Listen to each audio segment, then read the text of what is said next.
yards in his first 5 games of this season compared to the first 5 games of his MVP campaign. C.J. Stroud, I think you and I, Cynthia Freeland, both fans of the attire here. On the road, it's a colder New England vibe for him. Gets to match up against a rookie quarterback making his first start in Drake Maye.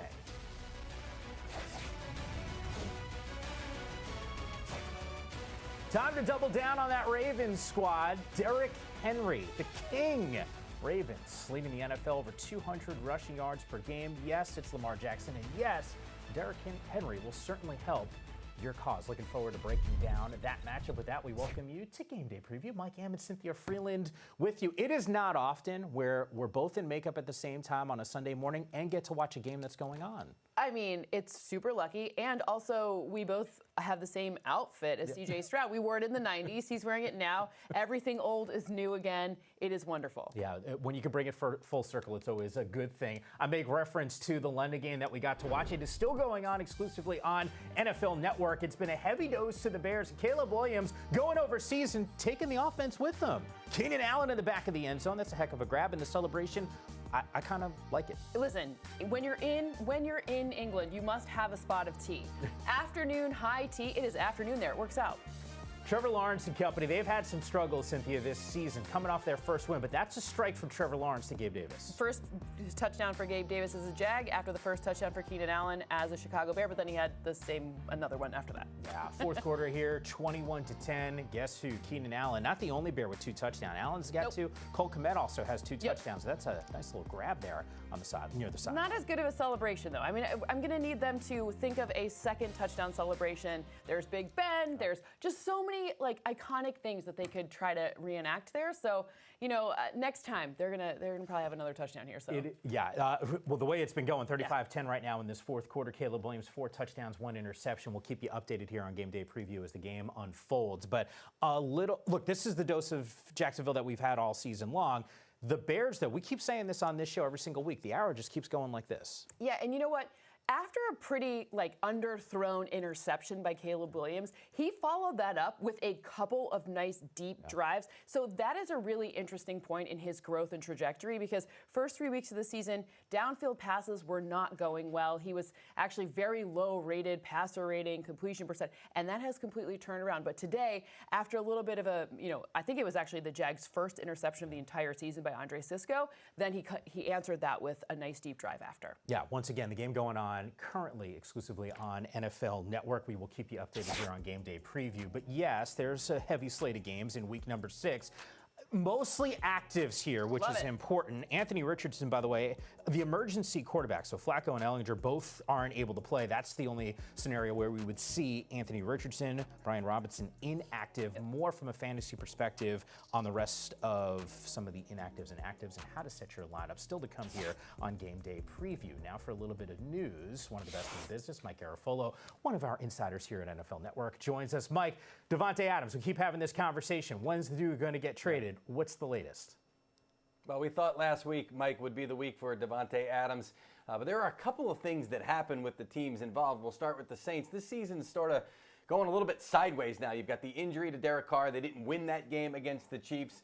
So this season right now, is it like, well, we're going to spend draft pick compensation on a guy when we may not be in the thick of things like we thought we were going to be? And then there's the Jets, who had the Robert Saleh head coaching situation, so I think that kind of sort of derailed them as well. And they're sort of in the situation the Saints were last week. If they win on Monday night, now all of a sudden you say, okay, maybe this is the final piece for us because now we're in first place. If they lose, they're staring at 2-4, and they may say, well, we need draft pick compensation going forward. So this is a week to watch here for Davante Adams.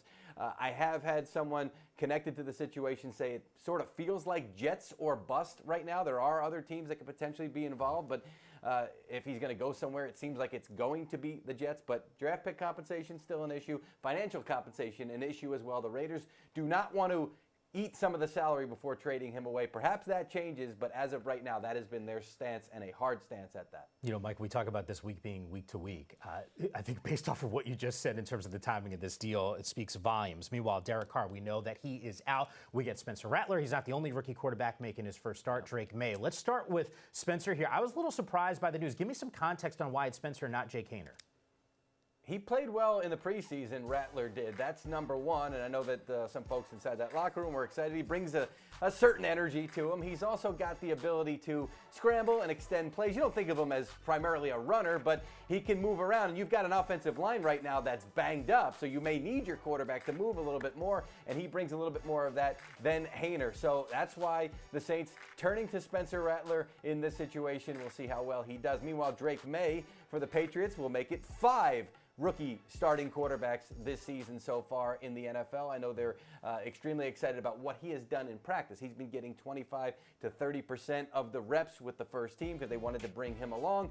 And you saw him in spot duty against the Jets. He had a really good performance there as well as against the Commanders in the preseason. So the time to start Drake Maye, it's now. They weren't going to go the whole season not starting him. And I know that folks inside that locker room, I talked about the folks in the Saints locker room for Rattler, same thing with the Patriots. They would have loved to have David Andrews, the veteran center, to be there for his first start to kind of help him along, but he's done well with the blitz checks and everything in practice. They know that Houston does a lot of things on defense, though, so you really don't know till he gets in the game, but everything from that standpoint was really good this week, and the words that I hear about him, calm, confident, locked in, we'll see. You never know till you're fully in there, Mike. Yeah, well, at the end of the day, too, the way this season has unfolded, why not? I mean, the fans want to see this. I think it gives us a level of excitement around the Patriots. We started the show, we were talking about the actives and the inactives. From a Colts perspective, we won't see Anthony Richardson. We do know that. Joe Flacco will get the start. Michael Pittman, though, I saw him on the list staying active. What can we expect from him? How about this? It was reported that he was going to miss multiple games, and he didn't miss any. And Michael Pittman able to work his way through this. He's a tough guy, and be on the field for the Colts for today for Joe Flacco right there, as you see up top. Joe Flacco to start. I know the Colts were hopeful that Anthony Richardson would be able to get himself going and ready to go, but apparently just didn't feel right. This was a true game time decision. Just didn't feel right. When you've got Flacco that you can lean on, you say, okay, well, let's just err on the side of caution with this one. So they're going to go with Flacco here, throwing to Michael Pittman, amongst others, for the Colts today against the Titans. The question is, and this is what the Browns were dealing with this offseason when they decided to not bring Joe Flacco back. What happens if Flacco plays well again? We're going to have some folks clamoring for him to be the starting quarterback fully going forward, but we'll have that conversation after the game, I guess. Yeah, we will. Something tells me it's not going to go anywhere if Joe does play well. Lord knows I was thinking about it watching the second half last week of Joe Flacco balling out. Mike, I know if there's any other news, you will have us covered here on Game Day Preview. Yeah, that battle of the Beltway, that game is going to be big. Lamar running to the right, fires, complete. I'm a fan of his, running, throwing, making plays. Daniels keeps it, scoots into the end zone. He's going off. He's doing what we seen in college, what got him the Heisman. James loads one up for McLaurin in the end zone. He bobbles it. Oh, he threw him away like a rag doll. Absolutely amazing. Oh, Lamar Jackson. We're two different quarterbacks, two different styles. I agree. He's his own player. He's his own man. Super excited about this matchup. And last time I checked, we do football here, right, on Game Day Preview? Because Jaden Daniels might be... We do it all. Yeah, we actually do it all here. Well, Jaden Daniels certainly can do it all. See him out on the football field with a basketball. I kind of like this warm-up just because, you know, look, we see some making it your own with the Dak Prescott sort of dance situation. Now we see, that's a veteran move right there. Veteran move. The only thing cooler than that would be to see Steph Curry out on the basketball floor dribbling somehow footballs. If there's anyone that can do it. I was about to say, talking about handles, that's the guy who could do it. He would be the guy. Yeah. All right, we're going to unload on this matchup because I think both of us are really excited about it. Jaden Daniels, we keep talking about how effective he is. It's not just what he can do. He's got some help. And at the start of the season, Terry McLaurin wasn't necessarily balling out. And then all of a sudden, it feels like a freight train rolling. Yeah, I mean, it's just like we talked about with kind of any rookie quarterback. You got to get the easier passes down first. And because of his ability to run the football, we saw a lot of on-the-move throws, but we also saw a lot of scrambles. Well, now we're starting to see scrambles, on-the-move throws, and the deep ball. And that's a huge deal because Terry McLaurin, I feel like every year we're like, oh, but his quarterback, bleh, and then he manages to exceed all of our expectations. Well, he's just doing that again this season. That's not a lot of separation in that pass you just saw. So it's not like he's getting wide open coverages and no one's accounting for him. It is still Terry McLaurin commanding respect from the defense, and now you've just got the rookie taking the next step. He's graduated from that 100 level rookiness to now the 200 level. I know he's really, really playing well, and he's the favorite for the Offensive Rookie of the Year for good reason, but he's also showing us that his trajectory may just be a little bit more special than even just Offensive Rookie of the Year. Glad you bring up all the different quarterbacks. Terry McLaurin has actually played with 5 campaigns in the NFL. He's caught a pass from 11 different players. That is just wild to me. I'm thinking about how difficult this matchup, though, could be for this squad, especially on the defensive side for Washington, because we've seen what the Ravens are capable of doing, putting up huge numbers. What's the impact that Derrick Henry's having right now on Baltimore? Well, look, the thing is when you get a new O-line, and 3 of their 5 offensive linemen this year are all changed. Now, you got to realize that this is a very nuanced team. Lamar Jackson is not a pocket passer. Newsflash.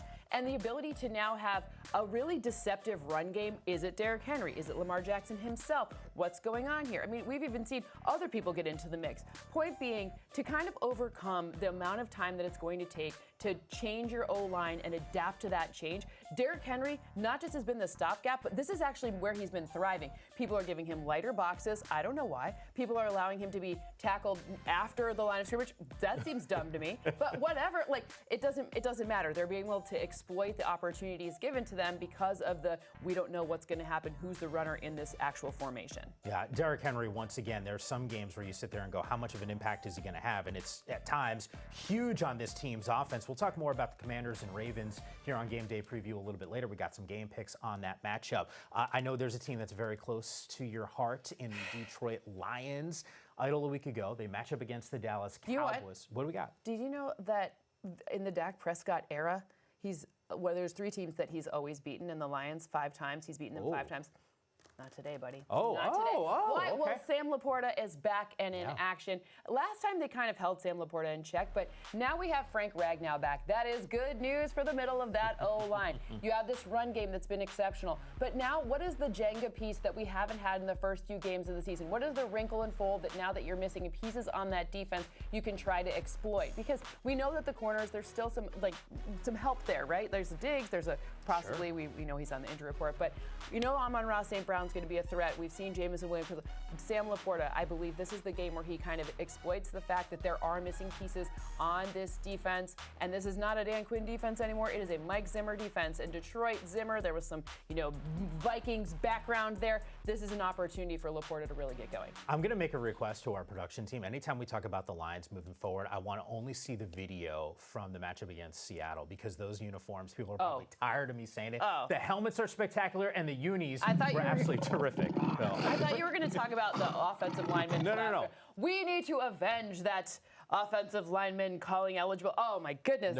I'm all about the aesthetics here. I'm simple-minded in that regard. What about from a defensive standpoint? Because we know Dak and CD, they could put up some big numbers here. Yes. What have you seen from Detroit's defense that potentially could be a good thing for them? Well, just in general, the Detroit defense has now changed their opportunity to stop the pass. Now, I'm not saying they're perfect at it, but they have gotten a lot better since last year when they were basically a sieve and the offense had to make up for the fact that they were just allowing CeeDee Lamb to run roughshod on them last time. I mean, when I'm watching what this Lions defense is doing, CeeDee Lamb's going to have a much harder time. Kirby Joseph has a 0.0 passer rating allowed in coverage, which is really good. He's a safety, of course. Obviously, the corners are going to have to figure some things out, but ultimately, Dak's great under pressure. Yeah. This is going to be a problem. They got to get it together. I'm glad you brought up Kirby Joseph. We will hear from the Lions safety coming up a little bit later here on Game Day Preview.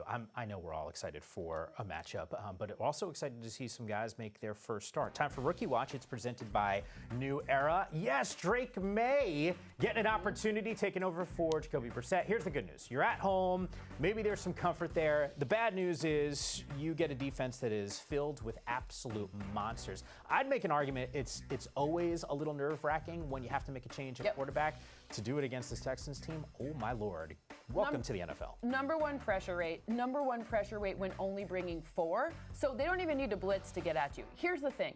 Sometimes it's better to not know what you don't know, right? That's terrible English, but my point is he doesn't know how hard of a mountain this is to climb. He doesn't have anything to compare it to. So when I'm looking at Drake Maye's opportunities here, yes, of course, no quarterback's better under pressure than he is not under pressure. That's the fact, right? So we're going to see some mixed bag. I think it's going to be a mixed bag. Some runs, some kind of figuring things out in a slow, precise way. Their O-line totally banged up. This has not been a good O-line for Jacoby Brissett, let alone who's a veteran, let alone a guy who doesn't know what he's looking at. But again, sometimes what you don't know is better. And maybe that's, by the way, the case for Mayo, making it so difficult. He's looking at an offensive line going, hey, do I really want to throw this rookie out there? It is a little mean to him to Mayo, May. Yeah. Come on, only true pros like Mike Yam over here can handle that. No, and by the way, English, I always say this, as long as you convey the point. I ain't got no good English. That's the only thing that matters. I knew exactly what she was talking about, and that's the important thing. Speaking of big matchups, we're not done talking about another rookie quarterback in Spencer Rattler who will get the start, Jamal Williams. We got to imagine he's going to be a heavy part of this team's offense. More on the Saints still to come here on Game Day Preview.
What's up, Bobby? What up, baby? We gotta go score. We gotta go score, man. That's it. Dropping, Baker throws a sideline route. It is caught ball. Mike Evans with a guy draped all over him. Touchdown, Tampa Bay. Fire the cannons. Get him going. Welcome back. Let's go, baby. You better double him. You better double Mike Evans, man. Alley-oop pass near side. Caught ball. Mike Evans. Touchdown, Tampa Bay. If they don't double cover Mike, I'm gonna throw it. Sit. Dropping to throw, Mayfield throws toward the end zone. Caught ball. Touchdown, Godwin. Touchdown, Tampa Bay. Like, holy shit, he's open. I gotta get this out. Touchdown, Tampa Bay Buccaneers. The rookie scores for his first career touchdown. Yeah, baby. Yeah. That was nice. Oh, hey, how are you? Hey, how are you? Hey, how are you? Oh, yeah. Oh, hey, how are you? Stay healthy, brother. Protect yourself. For sure. You all right? Yeah, I'm good. Keep going, bro. Yeah, always. Long season. Am I the only one thinking, hey, I'd listen to Baker on the sidelines all day, every day? 13 offensive touchdowns through 5 games. That is number 1 in the NFL. And he might be moving a little slow on that video, but it's all good. Trust me, the dude can scatter around. And by the way, I know the recipe for success. If I'm a fantasy owner, I'm praying when Mike Evans is out there, just make sure you don't double him, and he's going to get the football, according to Baker. Easy peasy. Yes. And if he scores one more touchdown, it's 100. Which would be the 5th fastest in the NFL to that 6th number. or 5th, 6th, whatever. so, Yeah, it's very close. We're very all, good. back to the English language. We're in the general theme, and you know where I'm going with this. This can be a tough matchup, though, against the Saints, at least defensively. Mike Evans, not necessarily a ton of success individually against Lattimore. I mean, the past 2 years, no, they've kind of gone back and forth. The good news is you don't always have to run with Lattimore. Sometimes he won't chase him. So I know that Baker Mayfield, when he is not near Lattimore, will definitely exploit that situation. The only problem that you could have here is, I mean, if they're temper splayer, then, you know, like these pull the chain, not do it, like all the, we'll be entertained by that, but probably not too entertaining for either of their coaches, should that be the case. Look, both of these teams, at their best, can put up monster offensive numbers. There's some of that tension. Oh, here we go. Oh, my. I got to tell you, I mean, we got to play nice in the schoolyard. Yeah, do we? I do. Can't we all just get along? That's what I want to see out there. To be fair, I just think it's a little stupid to hit someone who's wearing a helmet and pads. You know, just saying. There's that aspect of it. You know who's hoping he doesn't get hit at all in this game? Spencer Rattler, who, by the way, has some big game moments, right? He's played high-level college football. He gets to start. Mike Garafolo told us, hey, they played well in the preseason. That's maybe why they're going with him instead of Jake Haener. What's the level of expectation for this offense today with a rookie quarterback? I mean, look, let's just take it for what it is, right? This is a really interesting opportunity to see what they have in Spencer Rattler. While we can say he played well in the preseason, whatever, nobody really knows. Again, a mixed bag, same as Drake Maye here.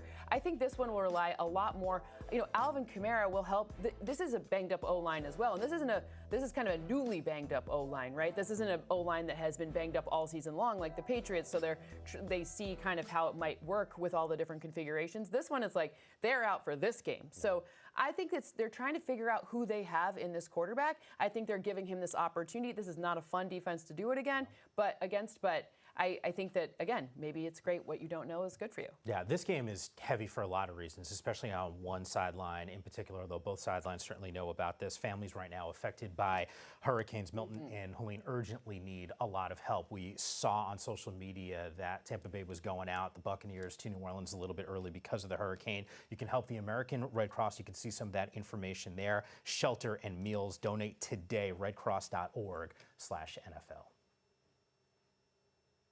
All right, meanwhile, let's get to Road Warriors. It is presented by Courtyard Marriott. We want to see some teams really ball out in a big way when you hit the road, right? And make sure that some of that home pressure is maybe not necessarily there. From the Cardinals and Green Bay perspective, on the road, well, who's that player right now that you think could sort of elevate that Cardinals offense? Well, obviously we know Kyler Murray is great, but I want to talk about James Conner a little bit. Maybe we don't talk about him enough because he has such a mobile and diverse and dynamic quarterback. So I'm looking at his ability here to diagnose defenses. You are looking at Bang Bang Niners gang, who has Fred Warner, who's a really good run stopper. So when I'm looking at the opportunity for James Conner to go into Lambeau Field, where it is not friendly for opponents, and help everyone out. These two teams don't face each other very often, but James Conner is a veteran. He is wily. He knows what he's doing, and to help keep Kyler Murray and the offense on track. Yeah, especially on some of those early downs. You and I were talking about it earlier this week as we were getting ready for the show.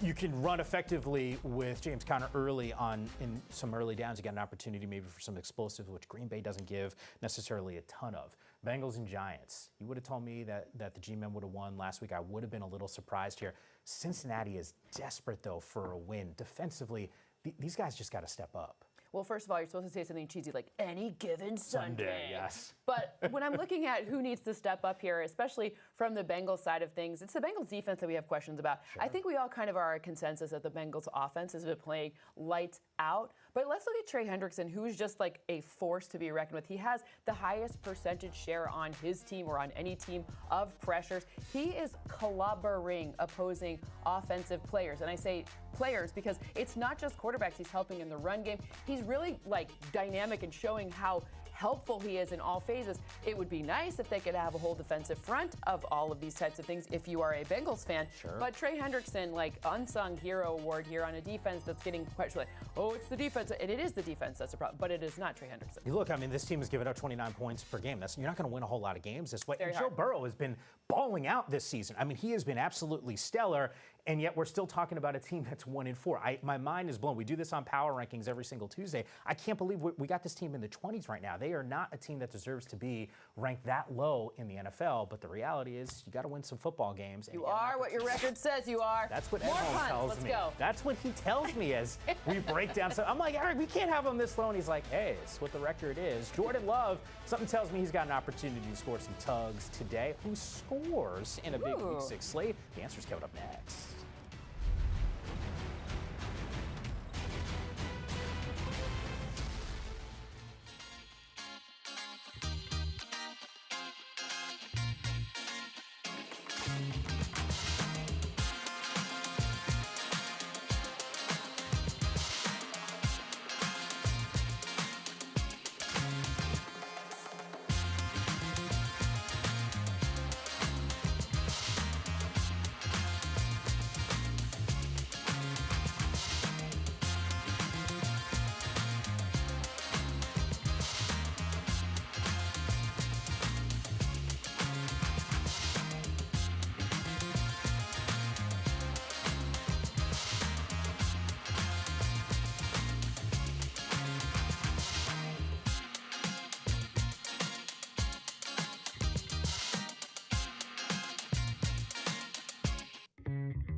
Brother. Love you, man. Love you, dog. Do your thing, boy. You too. Let's go. Hey, come on. You know what we do. You know what we do.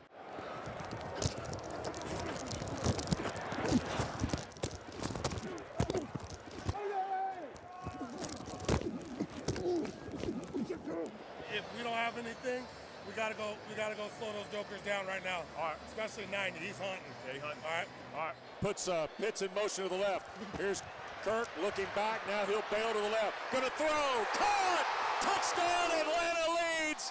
And Kyle Pitts. Let's go! Don't look now, the Falcons starting to put some points up on the board. Time for Who Scores. It is presented by DraftKings Sportsbook. We got some same-game parlays. Here's an example one. Hubbard, by the way, a touchdown in each of Carolina's last 3 games. Atlanta scored first in each of their games this season.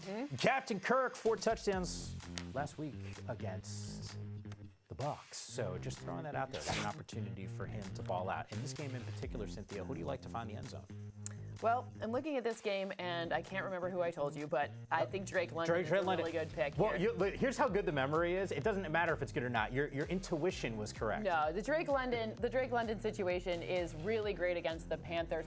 I've been looking at this game in particular because I'm really curious to see how the Falcons will try to defend all the different pieces. So I actually think you could get, we saw that DraftKings thinks there's going to be 2 passing touchdowns. I think Drake London, and I think we got another one later that is going to be a nice one. Okay. That's a tease. Little tease in the business. You're the TV person. I'm the math person. Chargers and Broncos here. I got to imagine offensively finding a player might be a little difficult. Can we just roll defense? Yeah. Maybe? We can. The Broncos defense, actually both teams' defenses are incredible here. I'm looking at Pat Surtain. I don't think we talk enough about how good this Broncos defense is, and him specifically. This guy's like a top-rated corner in so many different ways. Like, this defense has driven the 3 wins of the team more than any other defense this whole season, even more than the Steelers. I double, triple, quadruple checked that. So let's just say I think that the Broncos defense is a really fun and interesting option here for this game to score a touchdown. Chargers and Broncos 1 and 2 in terms of scoring defense, and if Cynthia needs to do the quadruple check, that just tells you that she is really surprised. Should have my glasses on for that, Steelers and Raiders. Can we get Harris into the end zone, please? Yeah, he hasn't done it in any game so far this season, but you know what? That changes today. This is a great opportunity against this Raiders defense, who unfortunately will be without Christian Wilkins, who was that dynamic defensive tackle that they brought in from Miami and was playing lights freaking out. So you can get Harris away from Max Crosby, because Max Crosby is very good at defending the run as an edge defender. But you know what? He's on the edge. Run away from him. Run to the other side, get in the end zone. I think that Najee Harris, by the way, this is the 2nd straight season that for the first 5 games he didn't end up in the end zone. Wild. It is crazy, especially considering he is still leading this team in terms of rushing yards. And Harris got 82 carries on the season and 270 yards on the ground. Still wondering about Russ. Just throwing that out there. I'm not. Not yet. Not this game. Not yet. DraftKings Sportsbook, the #1 place to bet touchdowns this season. And this week, new customers can bet $5 and pocket $200 in bonus bets instantly. Download the app and use promo code GAME when you sign up. DraftKings Sportsbook, the crown is yours. At the top of the show, I told you, we weren't done talking about this matchup just yet. Lamar, the Ravens, the Commanders. Everyone's got the basketball thing going. We saw Jaden with an actual basketball on the field. Lamar, he's doing his best Steph Curry impression. That's like the second Curry reference for me. I'm not even a Warriors fan.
Back here on Game Day Preview and a list of the notable actives and inactives. Once again, from a fantasy perspective, we got you covered coming up in just a couple minutes here. Anthony Richardson, do not start him. Inactive for this matchup. And if you're looking for a running back, Brian Robinson, not the guy that you want to be playing. Inactive for the Commanders in that matchup against the Ravens. A little more context on what is happening around the league. Our NFL Network insider, Mike Garafolo, is back with us. You know, Mike, we just name-checked him. What do you got? You just reminded me. So last week I forgot to pick up a kicker, and I had Matt Prater in my lineup. Somehow was able to win, and I just wanted to double check that I made the move. I did make the move this week. You still got a couple minutes here, so if you want to go over that lineup. Not many. By the way, Mike, Cynthia's with me on the set, so if you need any other advice, and Michael F. Florio also going to be with us in just a couple minutes here, Mike. So not that you necessarily, I know you're an expert, you're probably winning your league. Or maybe you're not an expert if you're worried about placing a kicker in the mix. last minute. I name-checked him a couple minutes ago. Russell Wilson, this dude apparently had won the starting job. We just haven't seen him play because he hasn't been healthy. At what point are we going to see him out on the field? Well, he never really won it. I mean, Mike Tomlin had him in the pole position. That's the phrase that he used. And that competition never really began in training camp. And from what I gather, Russell Wilson's spring was not flawless. So he was going to have to win that job from Justin Fields as he got into training camp. And I know that was the plan going into week 1. And it was like, okay, how long is that going to last? Would we see a Justin Fields package of plays? And yes, we were going to week 1. Now, the calf thing happened. And so, yes, Russell Wilson wound up being inactive for all these games. Now we'll be active. Now we'll be the backup. We're not going to see a Russell Wilson package of plays. What we're going to see is if Justin Fields takes a shot, gets banged up, it'll be a quicker hook than maybe it certainly would have been if Russell Wilson was not as an active backup. So that's where we are here. And I say that like you could see Russell Wilson depending on what happens throughout the game, but Justin Fields really has impressed a lot of folks around that organization and around that building. And when Tomlin made the decision in week 1 for Russell Wilson to be the guy, it wasn't like it was a consensus. Everybody was blown away. And yes, Russell's absolutely the guy. So Justin Fields got a lot of supporters. But you know what? The one that matters the most is the guy under the head coach headset. So Justin Fields needs to play well, needs to stay out of harm's way as well, too. Speaking of head coaches, I couldn't help but notice the end result of the Jacksonville game against the Bears. They get smashed in London. We watched it here on NFL Network. We got the full highlights coming up in just a couple of minutes here. They're 1-5. I thought this team's got a real opportunity to compete for the division. At what point do we start having meaningful conversations about Peterson and his long-term future with this team? Well, if you're people around the league, you do it this morning, or you have been doing it this morning. I mean, that has been the action amongst us, the insiders, talking to people around the league saying, would they fire him in between games in London? Or would they wait until next week's London game is over and then potentially make a move? Now, I was asking some folks, I don't know. I mean, Shad Khan's been watching the game. He has not been accessible, and the people around him as well. So it's not like I have a great read on this, but what I can tell you is the people that know Shad Khan very well and have known him for quite some time say he just threw out a vote of confidence to both Doug Peterson and Trent Baalke. I believe it was yesterday that he was speaking about those guys. So a quick turnaround like that would stun them. But yeah, I mean, I think it's pretty clear at this point. If the Jaguars lose the game against the Patriots next week, I think that would make it pretty cut and dried. What happens if they win? Could he potentially stave that off? Would they make a move coming back to the States? I mean, these are all the conversations being kicked around right now. But I'll say this, at the very least, if Doug Peterson and this Jaguars coaching staff has another game in them, they better win that game, and they better start stringing some going forward because this has definitely been the talk around the NFL that something could happen in the near future. Yeah, it's been rough to watch some of these results, especially with some of these turnovers. Mike, I made reference to the fantasy segment. It sounds like you're still working out your lineup. Don't go anywhere, okay? I know you're done with at least our conversation, but sit tight here because we do have some starts and sits that we do need to get to. And something tells me that everyone who owns this dude in fantasy, Jaden Daniels, you should be starting this guy, although maybe it's a question against this Ravens defense, and there's no one better to ask than Michael F. Florio. If you haven't been checking out his start-sit column on NFL.com, I don't know what you were doing. He joins us right now. Mike, you and I can have a conversation about the Mets and the Dodgers a little bit later. The two of us, baby, here we go. And we're in LA, so it's not always the easiest conversation. But I want to go through some of the quarterbacks here. I made reference to Jaden Daniels, and the reality is, Mike, you actually have him as a start. Jordan Love also a start. Dak Prescott against the Lions and Justin Fields. We were just talking about Russ. Start those dudes and some of the sits. You can see them on the right side. And Jared Goff, Justin Herbert, and Aaron Rodgers. All right, let's start with Goff here because I think most people who own him probably are sitting here going, Mike, what are you telling me here? I can't start this dude?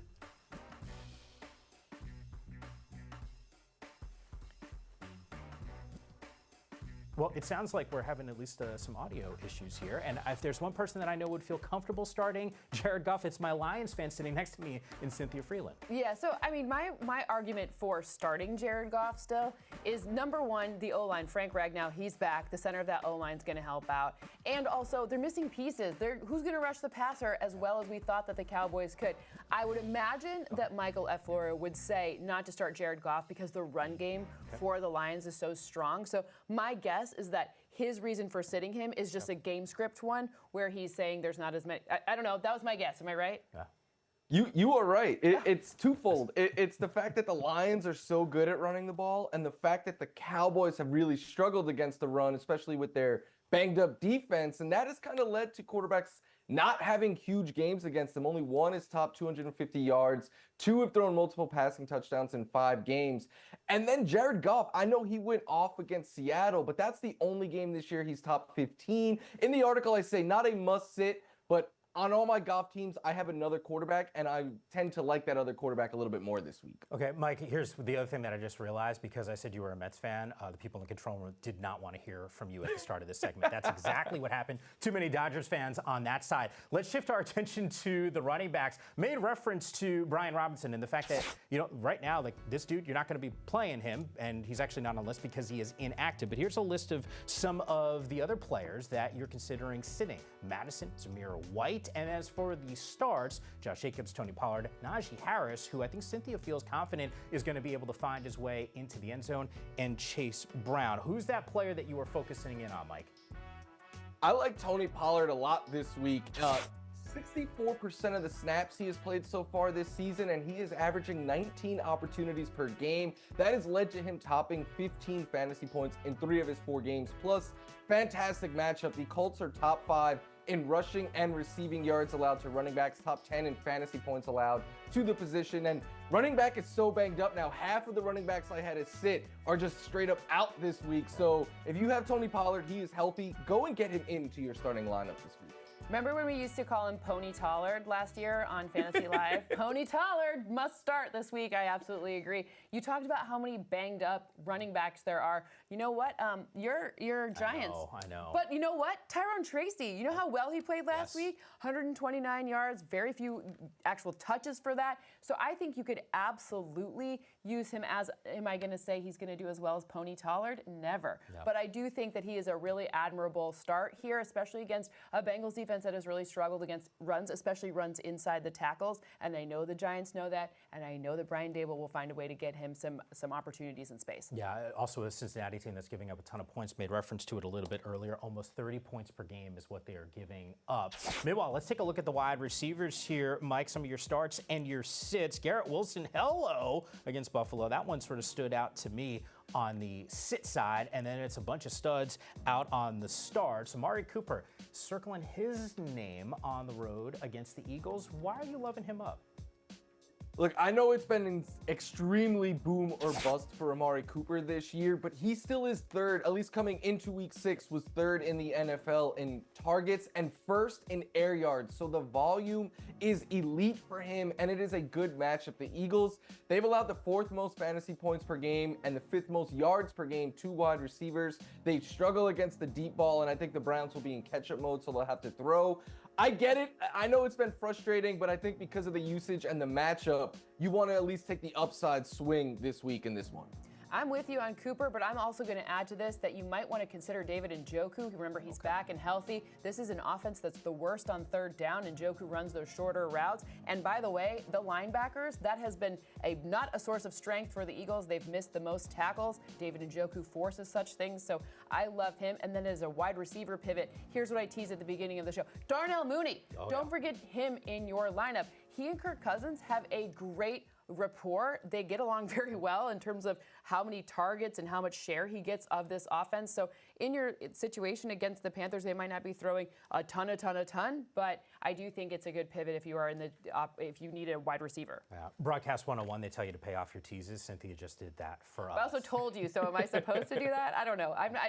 Somebody needs to teach me what to do here. No, you're crushing it here. Mike, I want to get some Who's Eatin' Good presented by Applebee's, and something tells me there's another stud wide receiver that you're feeling good about in CeeDee Lamb.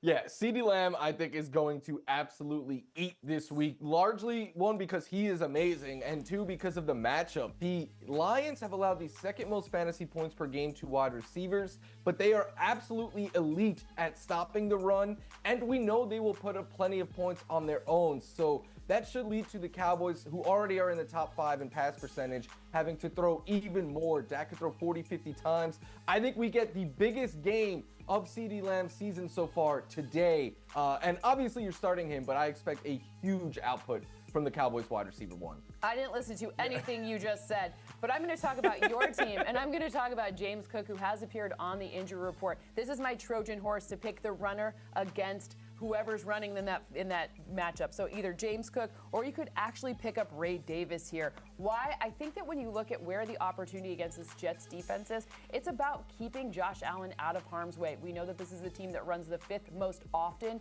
in the NFL, and whoever's back there is who you want. So if you need one of those running backs, go get Ray Davis just in case. Yeah, I like it. By the way, James Cook, one of 3 players, 300-plus rushing yards, 100-plus receiving yards. Kamara and Aaron Jones, the other 2 players. I mean, this dude has been an integral part of this team's offense. Cannot wait to see that matchup against Gang Green with the new coach on the sidelines and Jeff Ulbrich. Mike, I got to tell you, man, anytime you want to come into the studio, I'm outnumbered here with all these Dodger fans. So go Mets. Thank you. It's going to be a rough week. Tigers. Oh. For them, not for us.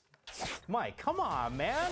I know what people are saying about the Mets. It's okay. We'll handle business. Can't wait to watch that one a little bit later. Meanwhile, the Bears rolling in London. 4 touchdowns for Caleb Williams. We'll show it to you coming up next. Wow.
Back here on Game Day Preview, Mike Am and Cynthia Freeland with you.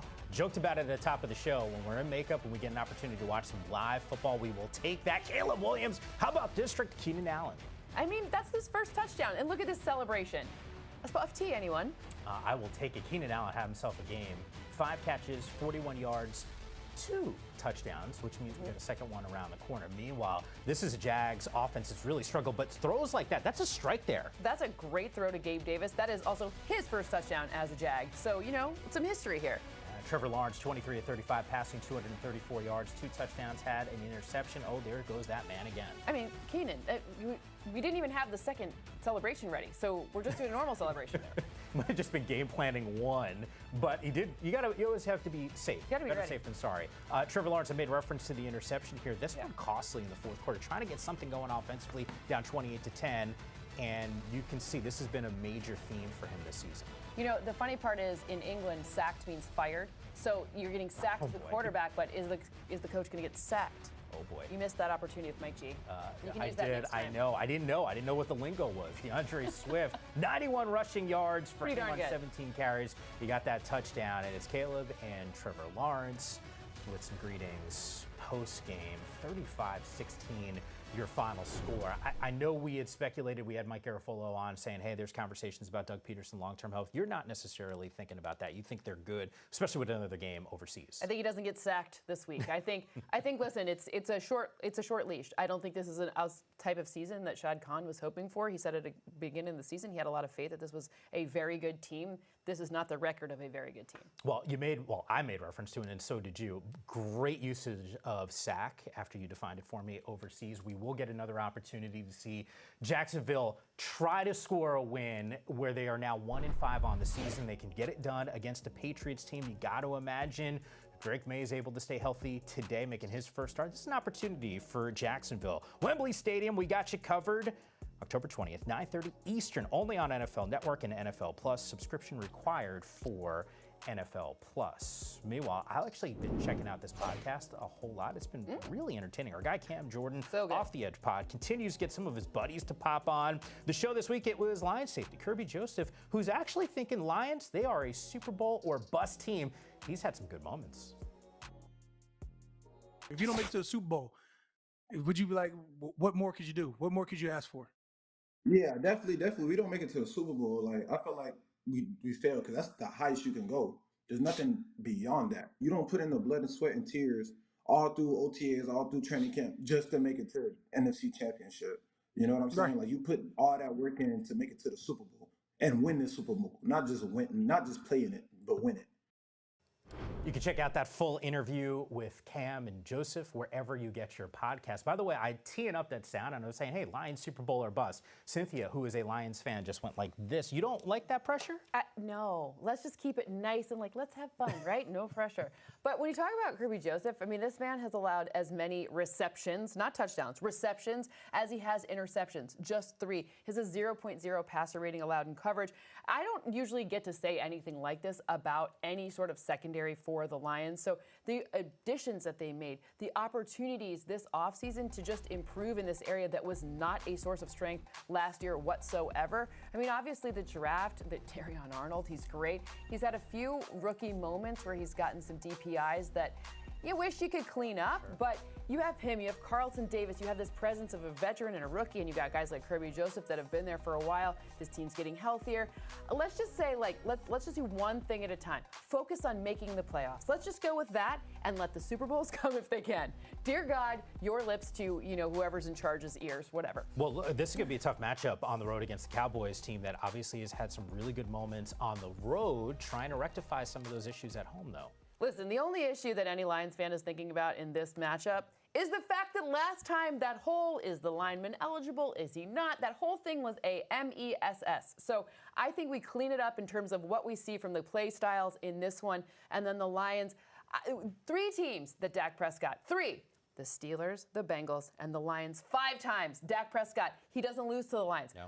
that is not a trend that I like as a Lions fan. Good for Dak. I like Dak. Don't get me wrong. This is not anti-Dak. This is anti, the Lions winning. We need the Lions to win if you're a Lions fan. The Lions bring certainly a lot of heat against opposing quarterbacks. Dallas's offensive line did pretty well against the Steelers. Certainly they did. A positive sign from that perspective. If you would have told me Commanders and Ravens before the season would have been this much hype and buildup, I would have been a little surprised, only because of the Commanders side, because of the Ravens, they're really good. What your name mean to you? Come out and show the world. I'm on one today. I'm playing possess. Be with me. Match my energy from the first play to the last. Let's do this. Let's go, man. Hey, something I don't do. 1, 2, something. Here goes Henry off a big running day against Dallas. Derrick Henry on the run. Hamlin and Lewis chasing at the 40, at the 30. He will score. Every time we out there, we got to score. Every time we out there. Lamar wants to throw, has time coming deep, end zone, man open, touchdown! Great, bro. Great. You're great. Lamar keeps it, read option, running to the right, gets outside the numbers, touchdown Ravens! You're great, boy. We're not stopping here, are we? No, let's keep attacking this thing. Kind of like our pre-show routine. I say you're great, you tell me I'm great, and then we say we're great. That's kind of a recipe for success from a Ravens perspective. Keep it simple, baby. Lamar's got so many options here, and I think there was so much hype around Derrick Henry, who we talked about earlier in the show. The reality is he's in the passing game.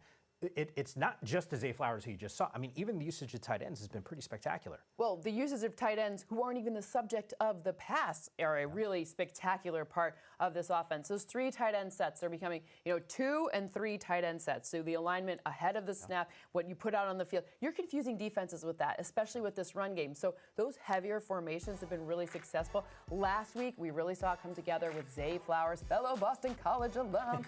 We've seen it with Mark Andrews. We've seen it with, obviously, Isaiah Likely week 1.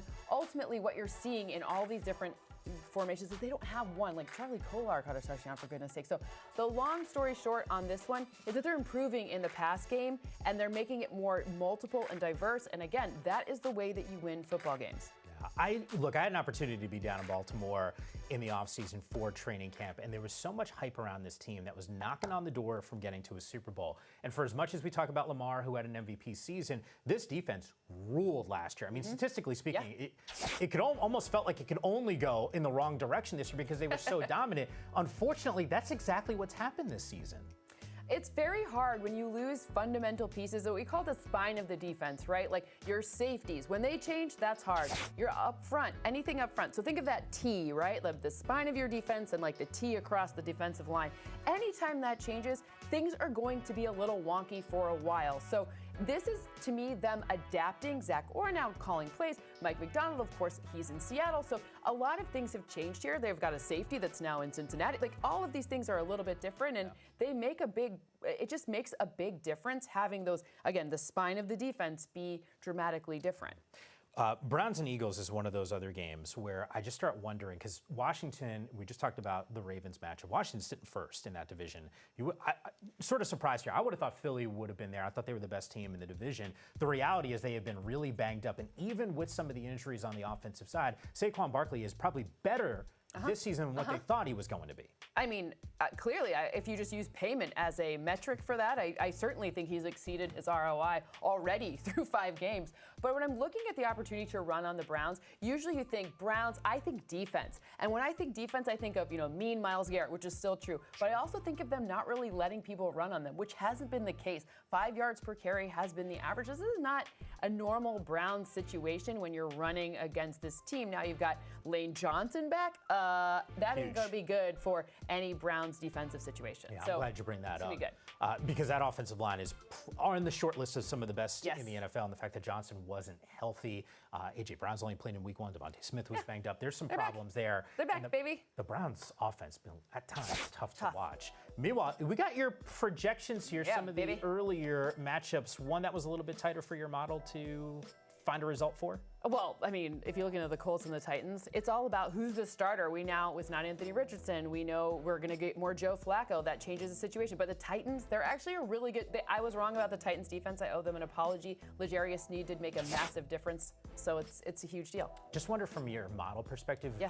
Do the Lions just get extra points because you're a fan? I'm just. No, okay. I actually hate. I'd rather pick against them so that I'm hedged, so I'm happy either way. So then either my pick one or my teams would. Oh. So when they both are aligned, like all of my eggs are in one basket right here. Yeah, no, I'm with you. But look, the Lions got a great opportunity here to get it done. Meanwhile, time for Sunday Statement. You've been kind of a monster. And Steve White, who's overseas right now in London. We miss Steve here with some of these predictions and projections, I guess is really what it comes down to. Well, Steve's was that the Bears would win, so Steve is already winning for the day. Mine is that the Lions are going to win. My model and you know what? I told you I like to hedge against it, but I don't care. I'm going all in. I'm going all heart here, baby. But the truth is when my model picks the Lions, then it's all happiness. Yeah.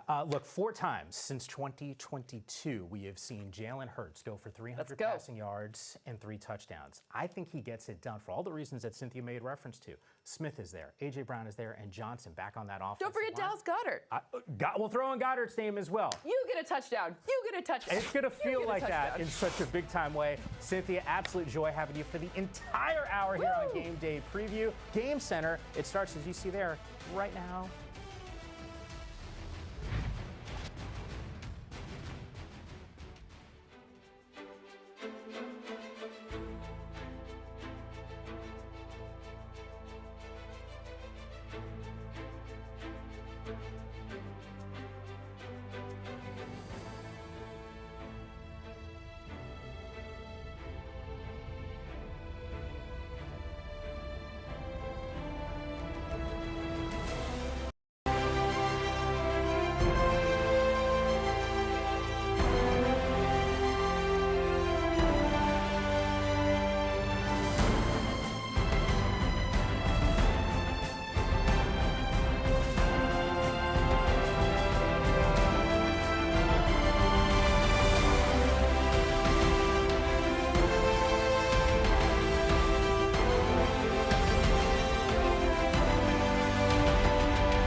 Hey everybody, I'm Patrick Claybon. Welcome to NFL Game Center presented by FanDuel, your one-stop shop for all things NFL. We've got highlights, stats, social reaction from you on social media, as well as your fantasy leading scores as the games go on, all right here on NFL Game Center.